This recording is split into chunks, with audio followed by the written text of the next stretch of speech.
Welcome back, WNST, Towson, Baltimore, and Baltimore Positive. We hope everybody out there is going to have a good weekend here on the couch, not watching the Ravens on Sunday night. It's always a little weird when they get together on Thursday. I'm wearing my Pappas shirt. I will be at the Pappas in Parkville on Tuesday before Thanksgiving doing the Maryland Crab Cake Tour. It's all brought to you by our friends at the Maryland Lottery in conjunction with Window Nation, as well as Jiffy Lube Multi-Care. This guy was caring for the Ravens on Thursday night, late into the night. Typical Thursday weird game. They win by a couple touchdowns. Shouldn't shock anybody, but certainly with Joe Burrow going out and Mark Andrews going out and Lamar Jackson gimping around, it was a little bit of a strange body bag game. I'll always argue they shouldn't play these games from a physical standpoint because I've known these football players and I know the training they go through and preparation for games. It's always a little bit of a survival. And the Ravens survived it. And the Bengals may not survive their season at this point, huh?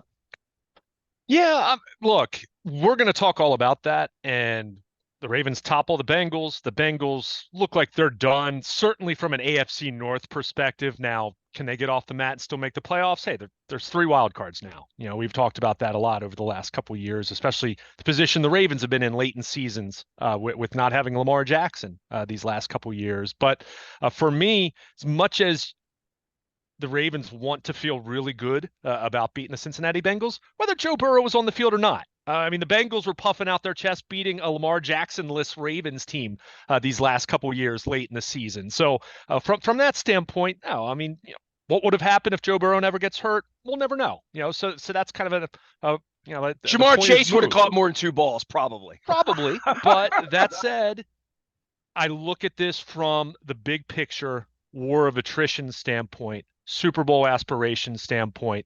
The Ravens took a big hit on Thursday night. I think we know there's one player on this roster that if you lose them, you're done. And this very much reverts into feeling like preseason, how the last 2 years felt with Lamar Jackson sidelined late in the season. So Lamar Jackson's that one guy, but Mark Andrews is on that really short list of guys that if you lose, you at least ask the question, can the Ravens still win a Super Bowl? And this is a tough loss to endure. And Kansas City would ask that about Kelsey if Taylor Swift's question about it. Right, no question about it. To suggest otherwise, to be dismissive otherwise, is to basically say you don't think Mark Andrews is that important. He's been so important to what they've done.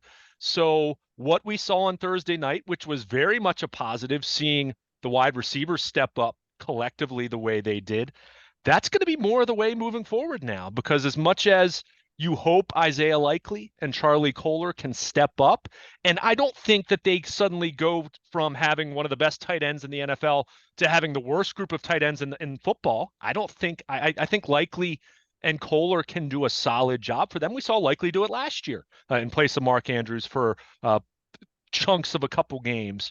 But we know how important Andrews has been to Lamar Jackson. Lamar Jackson said it himself in the post game. He said they're, peanut butter and jelly, or however you want to characterize it, describe it. It's been that important of a connection from the moment Lamar Jackson was inserted into the starting lineup midway through the 2018 season. As rookies, they were the key connection for a passing game that was quite limited that first year. I was going to say, if there's no Mark Andrews early on, Lamar might have been a failure.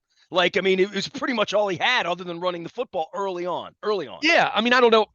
Not a failure, but put it this way. I very much have my doubts if Lamar Jackson's the MVP unanimously in 2019 if Mark Andrews isn't there. I think that's stating the obvious. So that hurts, and that hurts through the lens of not the AFC North at this point, because they took a big step toward winning the division on Thursday night, especially you and I. This is the first time we're talking since the Deshaun Watson news came out that he's done for the year.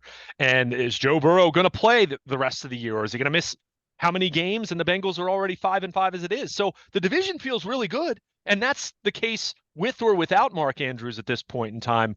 But through the lens of January, thinking about needing to win 3 or 4 straight games against really good teams, if I had posed that question to you earlier in the day, Thursday, and said, you don't have Mark Andrews for that, you're going to have a lot of fans saying, oh, That's dicey. That's Well, you hairy. don't have Mark Andrews in LA next week. You don't have him in San Francisco. You won't have him in Jacksonville. You're not going to have him against the Steelers. Like you're not going to have him. And I'm with you. They don't have the worst tight end room but you start taking that element of Yeah. third down and connection. And there was a point early on where Kohler had his back to Lamar and got Lamar blown up. Lamar wanted to get rid of the football, and 88 wasn't looking back at him, like literally, Yeah. right? Like, where's Dennis Pitta? So I mean, I think we saw that early on, that like, hey, this is a major thing, and I think for the mojo of the team, and for Thursday night and the blackout and all that, it felt like a real football game for me. I'm watching on TV. I haven't been there in a couple years, but it felt like it was an expensive ticket. It was $130 to get in at game time.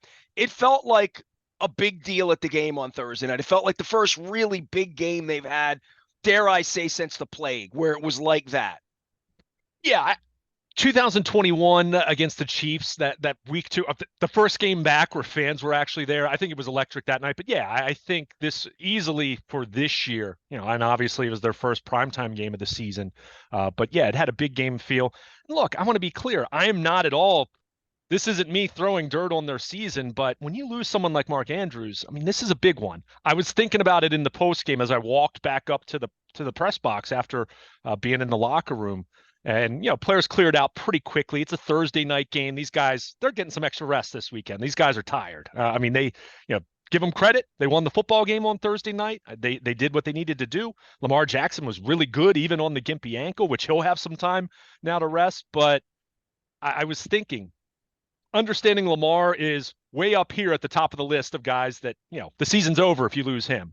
But I was thinking of that next tier of guys that are really, really difficult to replace, or guys that make Roquan Smith for me would be number one. I'm not so sure Mark Andrews is two. Yeah, he is. I think a couple years ago you would have said Marlon Humphrey. The Ravens have fared okay without Marlon Humphrey. I mean, and they have so much other defensive depth and all that. And they're winning without Ronnie Stanley, at least for the time being. Yeah, I mean, Ronnie Stanley, who he is now compared to 3 years ago when we had this conversation after his unfortunate ankle injury. But I think Mark Andrews is, other than Roquan Smith, he's next on that list of guys you can least afford to lose in the context of thinking about trying to optimize your Super Bowl chances. So the good news is they did get the production that they got from their wide receivers on Thursday night. The good news is this is a much better wide receiver room than it has been the last couple of years. I mean, can you imagine if they lost Mark Andrews for the season last year? That might have been a forget about it, considering what their wide receiver group was, even before Lamar Jackson gets hurt. I mean, that's how bad it would have been for them in that regard. So, but the difference is now you see how they won on Thursday night. We've seen Zay Flowers do it all year. Odell Beckham, and I've been as big of a doubter as anyone, the last couple of weeks, he looks more explosive, and he talked about it in the post-game locker room. He talked about the fact that first meeting with Cincinnati was when he wasn't feeling right physically, and they shut him down for a couple of weeks. And he said, in a big picture sense, he thinks that was great for him, and he kind of feels much more like his old self the last couple of weeks, and the production has matched that. Well, and not just the production. He looks like he could run away from people. He right. looks well, like that's what I mean. The explosiveness. Yeah, he's got a little more juice. He didn't have 6 weeks ago. Right. So the challenge will now be you're going to need that to continue because everyone else moves up the totem pole. I mean, John Harbaugh said it best, and it sounds like coach speak, but I agree with him on this point. This isn't a simple 1-for-1 where you're going to say, okay, Isaiah Likely, step up. Isaiah Likely's not going to be Mark Andrews. You need him to be the best version of Isaiah Likely he can be, but you're going to need each of your wide receivers to step up and be a little bit better. You're going to need Charlie Kohler to step forward. Patrick Ricard, from a blocking standpoint, they're probably going to put even more on him, from a blocking tight end standpoint, because not that Andrews blocked a whole lot, but he did some of that. So, the offensive line is going to have to be on point even more because Lamar is going to be relying on his wide receivers more. So it's not to say that they're doomed, but boy, this does drastically alter their course of where they were going offensively. So it could be, in a big picture sense, it could be something that's good for Lamar Jackson as a quarterback, but that doesn't necessarily, that's not me arguing that they're going to be better in the long run for it, because I mean, you're talking about one of the some people say as good as the second best tight end in football behind Travis Kelce, but Mark Andrews has easily been in that top 2 or 3 for at least 3 years now, let's say. I mean, that's how great he's been for multiple years. And I mean, it's a bummer to lose a player of that magnitude. It's a bummer to lose one of the leaders in your locker room. Certainly a guy that even defensive players talked about after the game. So as much as you feel good about the win and you're 8-3, you're still in first place in the division with a depleted version of Cleveland for the rest of the way. Who knows with Joe Burrow, and the Bengals are 5-5 anyway. I mean, Pittsburgh, they have their quarterback upright and healthy, but there's a question about how good he is. So you feel great about where the Ravens are from a division standpoint, from a playoff positioning standpoint. But again, in the big picture sense of January and wanting to make a deep run and wanting to give yourselves the best chance to win a Super Bowl, it's hard not to look at the Mark Andrews loss and recognize just how big that is and how much that's going to be, it's going to be a challenge to overcome for this offense. Again, what they did Thursday night, great to see the wide receivers step up. They're going to need more of that moving forward because it's not just Lamar Jackson's security blanket in the passing game. It's everyone's security blanket in the passing game. The games where the receivers haven't done much, you need a play on third down. We know who number 8 is looked to. It's been number 89 for the better part of 5 years now, and you're not going to have that. So I just want this duly noted out there on YouTube. Everybody comes on poops on me for being too negative on the Ravens. Not negative. It's stating the obvious. Yeah, anyone who wants to dismiss it, you're doing the whole. We're going to look at this with purple colored glasses. I'm not saying the season's over by any stretch of the imagination, but to sit here and say that losing Mark Andrews, next man up. Well, okay, that's the T-shirt slogan, right? You don't replace a player like that. You're going to need 6 guys to step up their play to replace a player like that. It can be done. But this is a big one. It's near the top of the list, other than obviously the quarterback. Well, and then how do you replace it? Where do you get that productivity? For me, it's probably in the ground game, right? I mean, the better they can run the ball late when the weather gets bad. If they can't do that, they're really going to struggle. If they can't run the ball, if they're not getting into decent down and distances by running, if all they have is passing and they don't have Mark Andrews, to your point, I don't love their offense if that's where they are. I want to see Keaton Mitchell get loose. I want to see holes. Dare I say Pat Ricard a little bit more in certain cases and creating things they're going to have to grind a little bit more, I think. Just moving forward. And that's the nature of the weather as football, as it happens into December and January, because you're going to hit some weather. They're not going to hit that in San Francisco or LA or Jacksonville. They're lucky they have some road games. But I would think their ability to run the ball and where they were in 19 and all the things they did that set up the pass, I think running the ball is even more important. And this is where you go back and say, well, they're going to play without Dobbins. And they're going to play without Andrew, and they're going to play without Stanley, and they've been playing without Moses. That's when it gets more difficult, I think. Well, I mean, I don't disagree with your point, but they're going to need their wide receivers to step up. I mean, they're just going to have to. We've talked about this. We've talked about this through the 4-game winning streak. We were still talking about this because it's just important to the big picture sense of this team trying to reach its full potential, its full ceiling. We talked about the Ravens needing a consistent third pass catching weapon to emerge to go with Mark Andrews and Zay Flowers, who have been there for the most part week in and week out. Well, now whoever that third option, and maybe it is Odell Beckham Jr. I mean, he had over 100 receiving yards on Thursday night and looked explosive, as you mentioned, and I agree with that. But they're going to need, whether it's him, whether it's an Aguilar who had a touchdown off a deflection, kind of a fluky play, whether it's Rashad Bateman, who caught a touchdown on Thursday night, and that was good to see for him and his confidence level and his place in this. It feels to me like he's coming back to earth to be at least Mark Clayton at this point, right? Like, I don't know, but this is an opportunity for him to maybe get more passes. I don't even know. We've been waiting. He's a first-round draft pick. We've been waiting on him. I mean, this is an opportunity for everyone. Lamar Jackson throws the ball to Mark Andrews a lot. So, and I agree with your point to a degree about the running game, but no, it's not just going to be you're going to have to throw the football, and it's got to be in a different way. Doesn't mean that you're not going to run the ball. Running the ball was always going to be very important to this football team, whether Mark Andrews was out there or not, to your point, as the elements worsened late in the season. But again, it's going to look different. And it's going to be interesting to see where Todd Monken goes from here.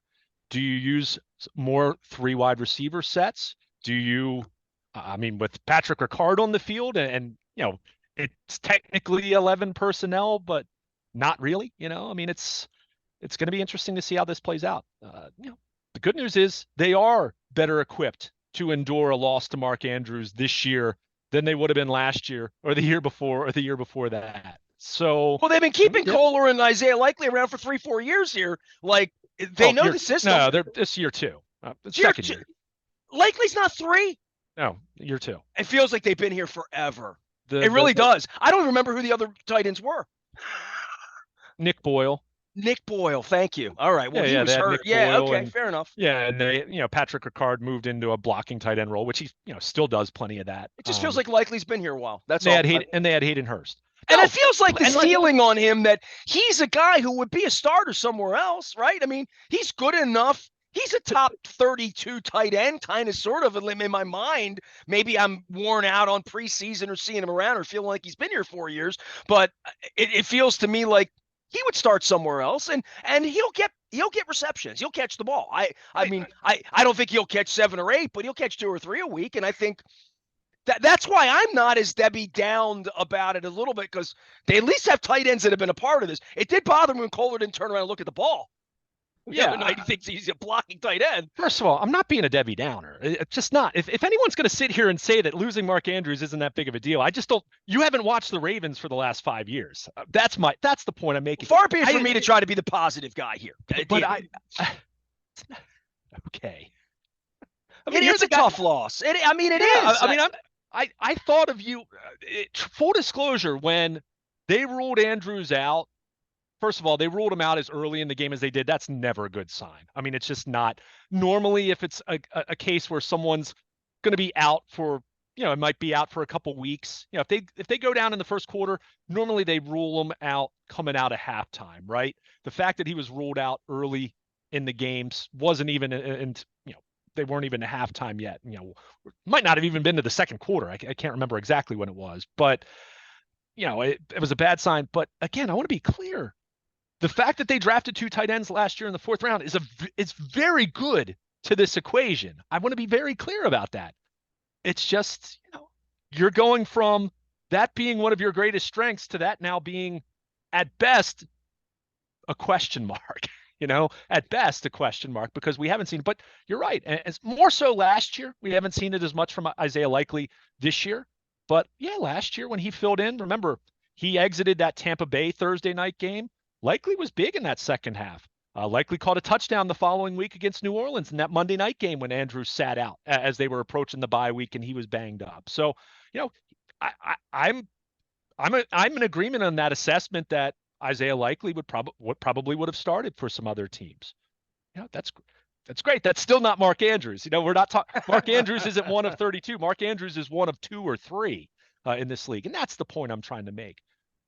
We're going to see how this offense evolves without him. It's definitely going to look different. To your point, I don't think it's going to be Isaiah Likely making the same 5, 6, 7 catches and a touchdown that you come to expect from Mark Andrews every single week. It's going to be, can Isaiah Likely and Charlie Kohler give you 3 or 4?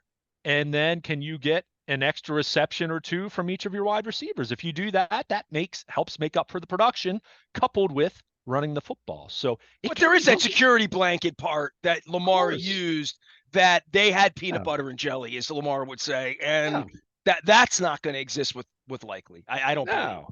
No, I mean, how could it? I mean, they haven't had nearly as much time on task together. To your point, you feel like he's been around longer than he has, but he just hasn't been around that long. So we're going to see how this works out. The good thing here, and this is where I will put the positive spin on this.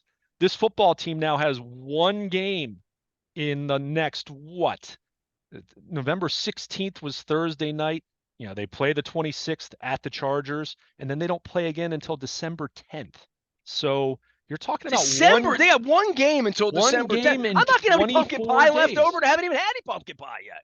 That's a long time.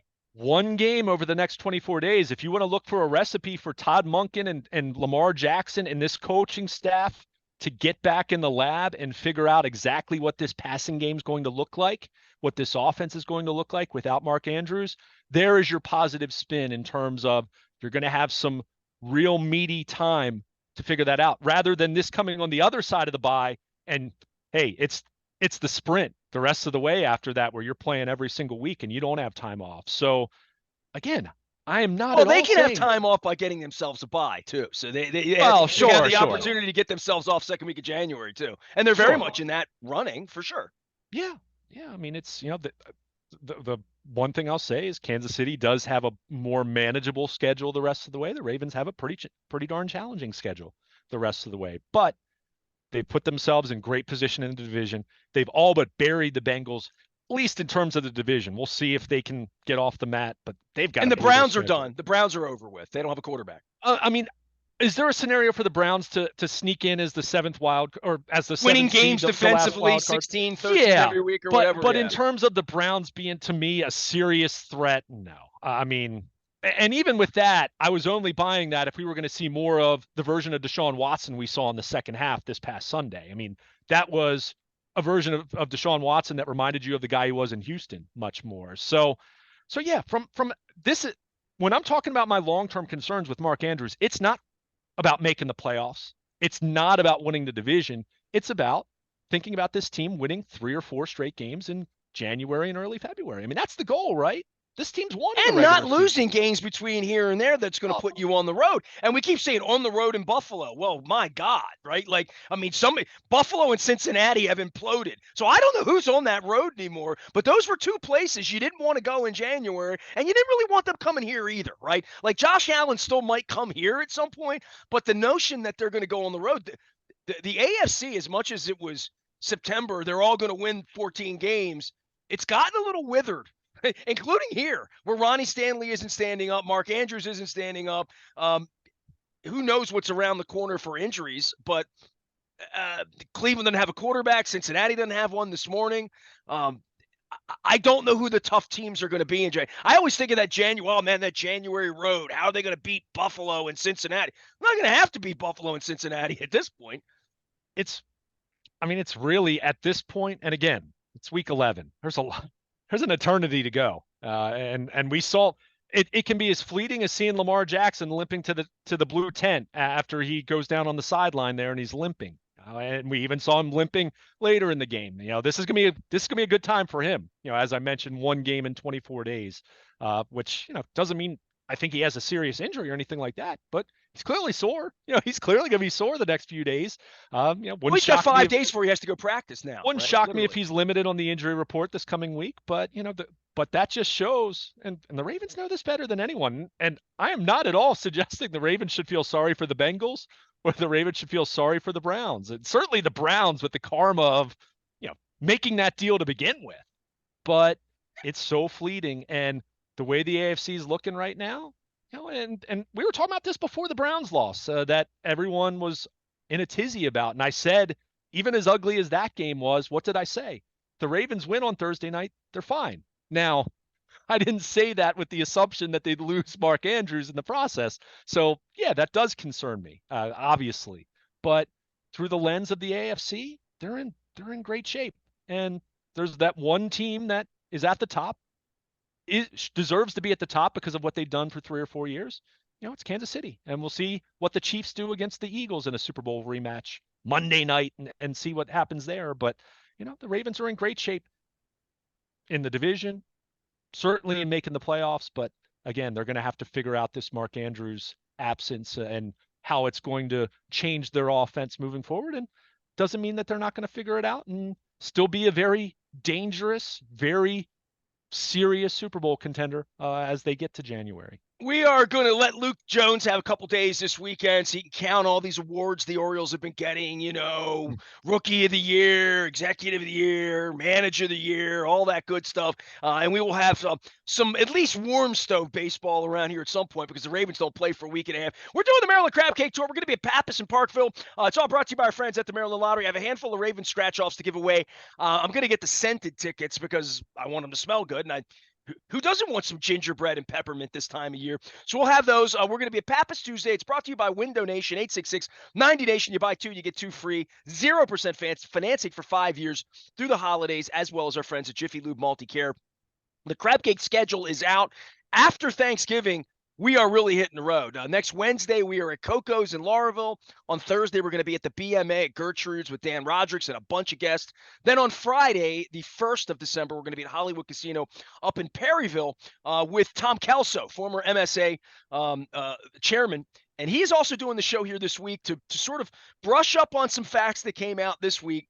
We're going to set the stage for letting people understand what this memorandum of understanding is with Wes Moore and John Angelo. So we're breaking all that down. I've had great crab cake tours. We were at Costas this week with Dundalk High principal Paul Satterfield. I had educators on besides you, Luke. You're the usual educator here, but I had other educators on this week. We also last week were at Fadley's, and we're going to make our final appearance at Fadley's at the end of the year, right after Christmas, before they move into the new market. We're also going to be at State Fair on December 5th. And we're also going to be at Far and Dodder on December 15th.